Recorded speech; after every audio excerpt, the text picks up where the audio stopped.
Urusi imeanzisha mashambulizi makubwa makombora pamoja na ndege ambazo zina rubani huko nchini Ukraine, ambako imefanya shambulizi kubwa la kombora pamoja na ndege na kusababisha mtu mmoja kupoteza maisha na wengine kadhaa kujeruhiwa, huku pia mji mkuu wa Ukraine ukikumbwa na mashambulizi makubwa na kusababisha changamoto umeme ndani ya mji huo.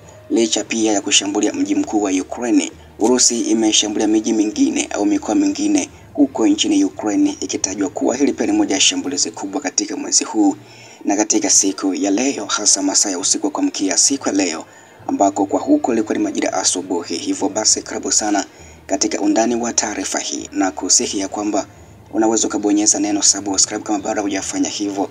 Asante kama tayari umekwisha kujiunga na JMTV.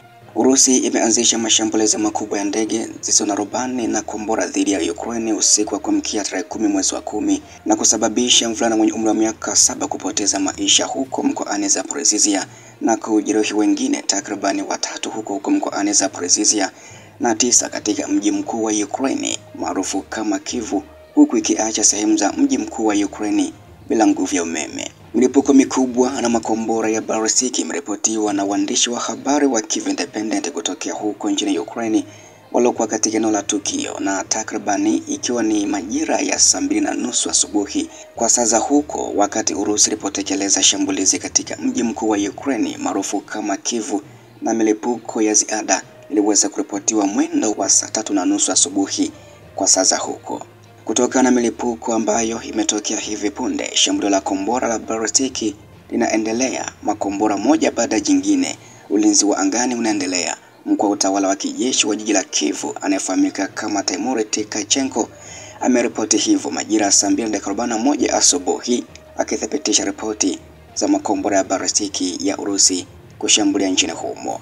Milipuko na sauti ya mifumo ya ulinzi wa anga inayofanya kazi iliweza kuripotiwa mapema karibu saa 1 asubuhi kwa saa za huko nchini Ukraine, na kati ya watu 9 waliopata majeruhi, 5 wamelazwa hospitalini, Klitschko ameeleza. Katika mji mkuu wa Kyiv, kutokana na mgomo wa miundombinu muhimu pia umepata hitilafu ambalo Urusi imeweza kulifanya katika usiku wa leo, huko ikiwa ni majira asubuhi kwa saa za huko, na ameongeza kuwa Urusi inapolenga miundombinu muhimu ya mji mkuu wa Ukraine basi pia inasababisha changamoto kubwa. Benki ya kushoto jiji imeachwa bila umeme na kuna matatizo na usambazaji wa maji wa Kyiv, Klitschko ameripoti saa 3:30 asubuhi. Na huko wilaya ya Pichanski, huduma za dharura zilizima moto katika jengo la makazi lililoungua na lililosababishwa na vifusi vya ndege zisizo na rubani zinazoanguka, Klitschko amesema, na kuongeza kuwa sakafu kadhaa zimeshika moto kabla ya moto huo kuzimwa. Na huko wilaya ya Holosivsky, jengo jingine la makazi limeharibiwa na magari ya karibu yalishika moto, Klitschko ameongeza. Wakati huo pia katika wilaya ya Desyansk, vifusi kutoka kwa kombora la Urusi lililoanguka vilitoa karibu na kliniki ya matibabu, kulingana na taarifa ya awali. Kwa sababu ya shambulio kubwa la adui la ndege ambazo zina rubani pamoja na kombora katika mji mkuu, huenda kukawa na hitilafu katika huduma za umeme na maji, ambapo timu zote za dharura zinafuatilia hali hiyo na ziko tayari kujibu, Klitschko amesema. Na mapema usiku majira ya saa 5:40 kwa saa za huko nchini Ukraine, Klitschko alisema kwenye Telegram ya kwamba vikosi vya ulinzi wa anga vya Ukraine vinakabiliana kikamilifu na ndege zisizo na rubani zinazoingia kutoka Urusi. Wakati huo pia huko mkoani Zaporizhzhia, migomo ya Urusi ilisababisha mvulana wa miaka 7 kupoteza maisha na wengine 3 kujeruhiwa. Madaktari walipigania maisha mtoto huyo hadi mwisho, lakini majeraha yalizidi kwa mabaya, Gavana Ivan Fedorov amesema. Jiji lilishambuliwa kwa mara ya kwanza kwa ndege zisizo na rubani za Shahedi mwendo wa saa 2 kamili asubuhi, mojawapo ambayo ilishambulia jengo la makazi na kusababisha moto mkubwa katika eneo hilo. Makombora ya balistiki yalilenga eneo hilo tena mwendo wa saa 5 asubuhi na kusababisha milipuko zaidi kote jijini humo.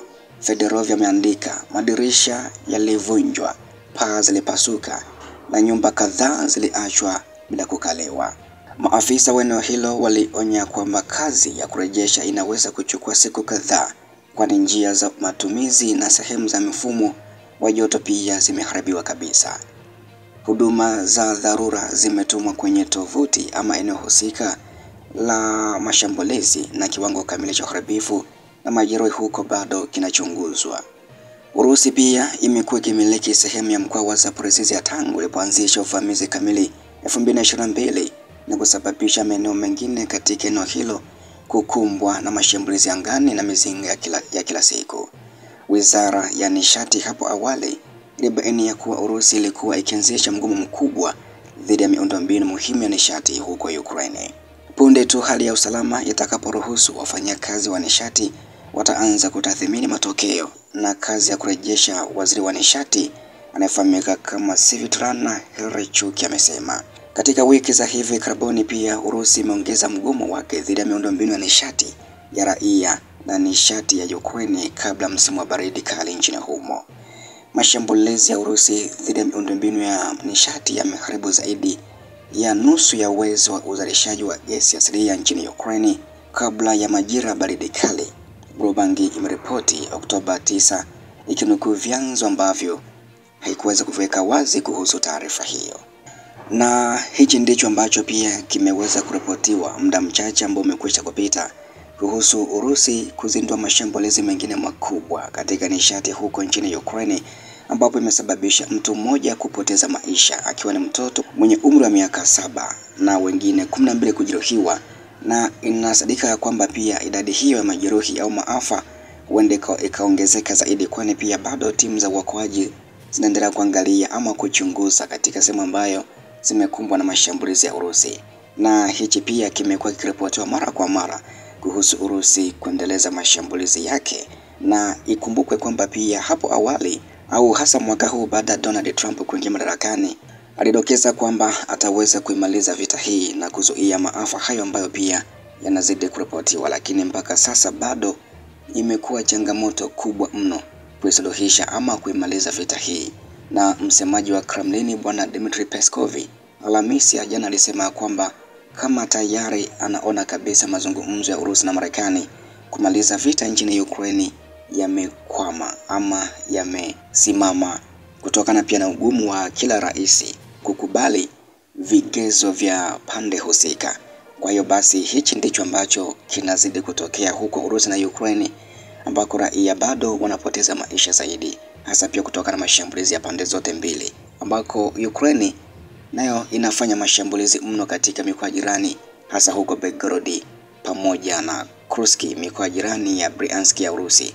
Taarifa zaidi basi na kuahidi ya kwamba nitazidi kufahamisha hapa kwenye chimbo letu la habari za kimataifa.